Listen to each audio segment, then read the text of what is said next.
l'écologie en 2010-2020, c'est le marxisme des années 50 à 70. On ne peut pas critiquer. Si on critique, on est un mauvais écologiste, on est aussitôt disqualifié que c'est une idéologie qui va devenir dominante. La preuve, quasiment tous les partis politiques aujourd'hui ont un volet écologique.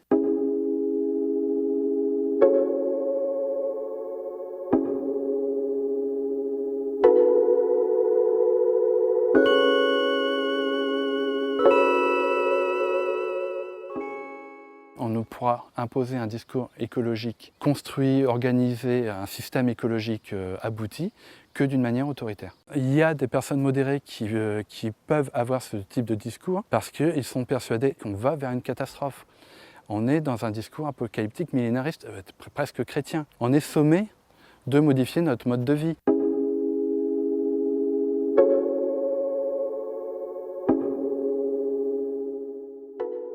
Réactionnaire dans le sens où c'est un conservatisme, c'est l'idée qu'il faut faire une révolution en sens inverse. Les écologistes considèrent que l'idéologie du progrès est à l'origine de nos malheurs, c'est-à-dire la croissance à tout va, le développement techno-industriel, la techno-croissance, c'est du productivisme. Donc on détruit sans réfléchir aux conséquences sur la nature. Pensez au refus des OGM. On n'a pas le droit de manipuler la nature. Mais par extension, pour les plus radicaux, c'est aussi le refus de manipuler le corps humain. Donc la PMA, la GPA, mais aussi la pilule.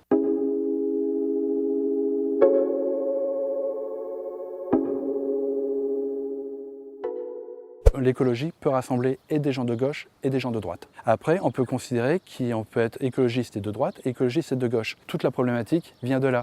Est-ce que l'écologie est une idéologie à part entière, indépendante des autres idéologies ?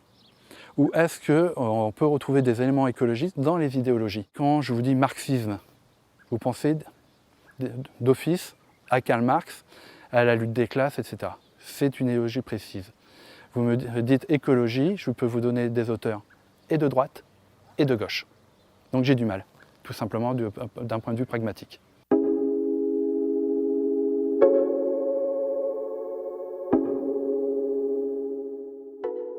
On a par exemple d'anciens SS qui ont été parmi les membres fondateurs des Grünen. Les premières lois vraiment à tendance écologiste en Allemagne venaient de la mouvance völkisch, c'est-à-dire national-populiste, dont le parti nazi est originaire.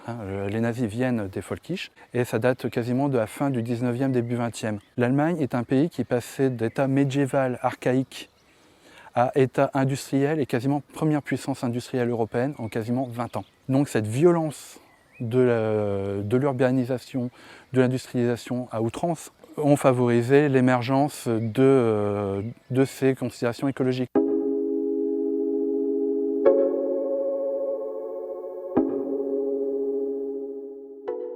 Là, il y a eu un renouveau. L'écologie intégrale naît au moment de cette mobilisation des mariages pour tous, puisqu'une partie des membres, des théoriciens de l'écologie intégrale étaient des membres des veilleurs. Je pense à Besse et à quelques autres. Bastier était mobilisé déjà à cette époque-là. Mais il y avait déjà des germes avant. Les catholiques s'intéressent à l'écologie depuis quasiment les années 60-70, voire avant.